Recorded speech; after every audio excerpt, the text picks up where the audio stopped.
We have been accosted in America by the news media, the newspaper, internet, television, radio, by the crimes and the trials of serial rapists and killers. One of the men's name is John Evander Cooey from Florida, who murdered 9-year-old Jessica Lunsford. After kidnapping her from her home in the middle of the night, he took her to his trailer where he repeatedly raped her. And then he took the little child, the little 9-year-old, and buried the child sitting up alive. When I heard that, I cried watching it because they showed a picture of Jessica. And see, I've got kids. And I don't know how you respond to situations like that, but I see my child sitting in a grave as the dirt's being piled on top of them. In the flurry of all of this, Jessica's mother made this statement: "He took her life. He will pay. He will pay." Jessica's father is quoted as saying, "I hope you rot in hell." Then we had Joseph Edward Duncan III, who went into a house on May the 16th, took a hammer and bludgeoned 3 people to death, and then took the 2 small children, Shasta, age 8, and Dylan, age 9, threw them into his pickup truck, took them out, repeatedly raped Dylan, molested his family, eventually killing Dylan. By the grace of God, she was found at a Denny's with Duncan. A waitress had enough nerve to call 911, and she was spared, I'm sure, of death.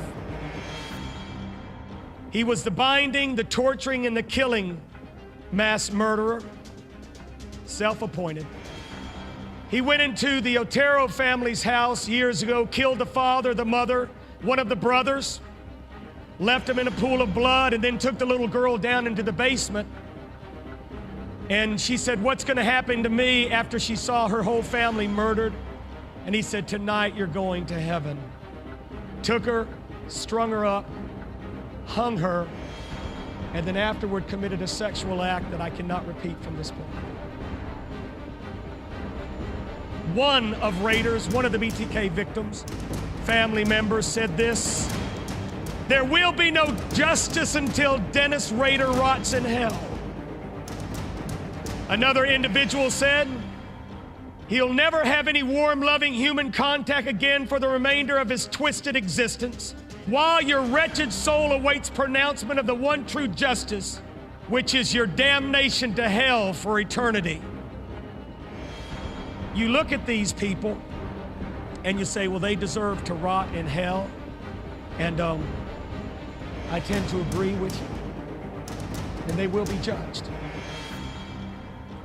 But so will you.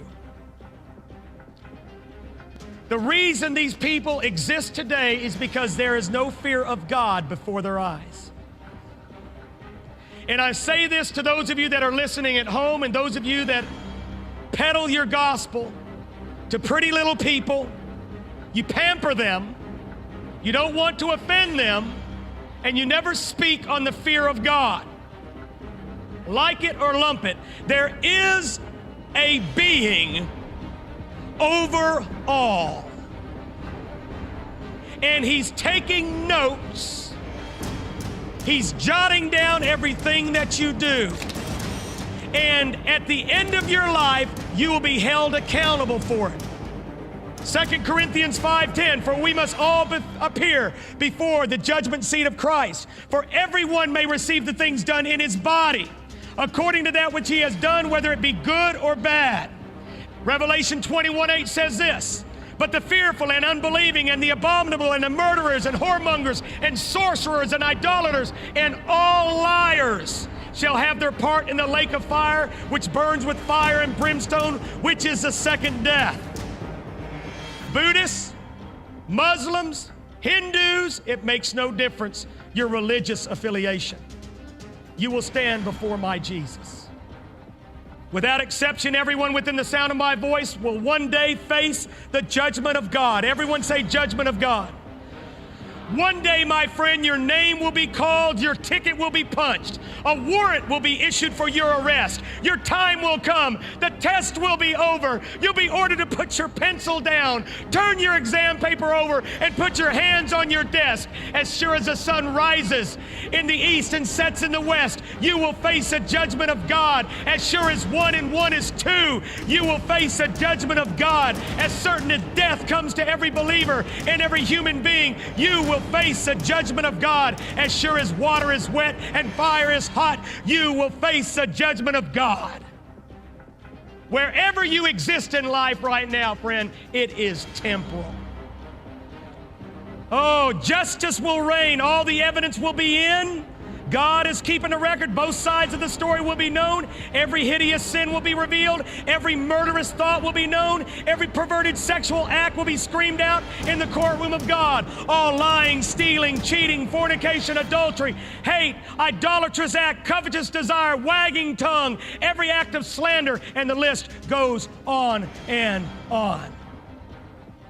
In order to be found clean on Judgment Day up there, you got to be washed in the blood down here. For the judge to pronounce you not guilty up there, you got to get justified down here. That means someone steps in, Jesus Christ washes you with his blood, and it's just if you'd never sinned.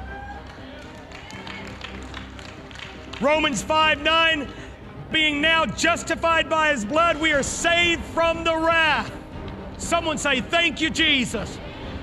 The church in Corinth, 1 Corinthians 6:11, but you are washed, you are sanctified, you are justified.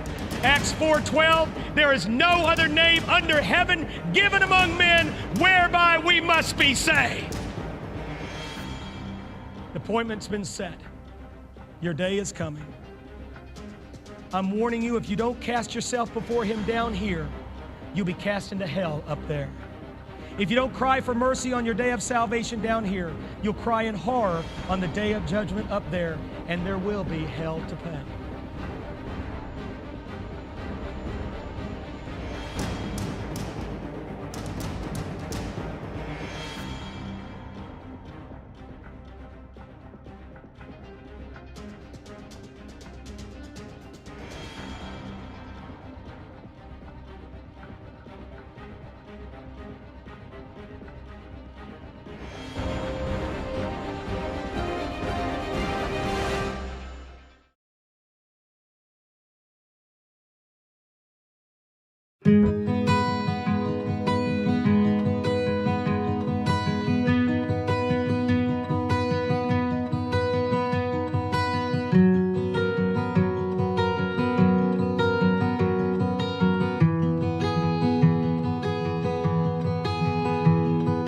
Here I am, down on my knees again, surrendering all, surrendering